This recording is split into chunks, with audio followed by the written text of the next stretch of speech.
Where does Gohan go from here? I mean, yeah, I'm happy that he had another moment in the spotlight in Superhero, but we've seen this before. In Dragon Ball Z, it seemed like everything up until Cell was preparing Gohan to be the Earth's savior like his father.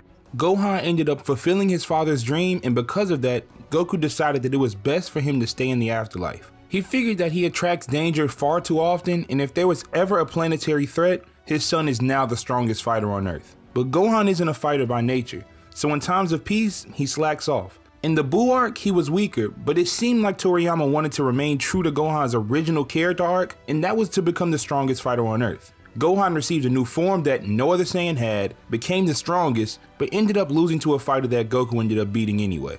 At some point, the story will always come back to Goku.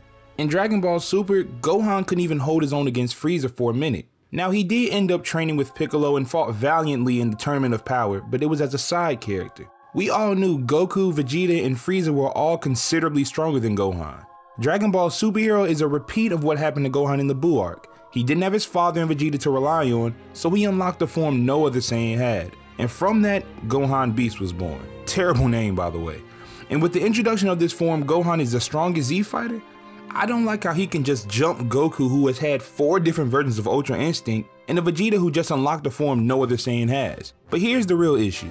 Ever since Dragon Ball Z, the franchise has been dominated by the physically stronger characters. One of Dragon Ball's greatest strengths is also one of its biggest weaknesses. The level of power Dragon Ball characters possess is otherworldly. Literally, most of the characters aren't human. So we get to see some of the craziest fights with some wild visuals. But the extent of Dragon Ball fights is punching, kicking, and launching ki blasts. Whoever does that the best is the strongest. In a show like Naruto, a character with a certain genjutsu may be able to beat someone who's stronger and faster. You could also use One Piece. Depending on the character's level of haki, they can beat anyone with any devil fruit. And don't even get me started with Hunter x Hunter. My point is, Dragon Ball always features the strongest characters. So what is Gohan going to be when Goku and Vegeta pass him again? Or when Broly finally learns how to control his power?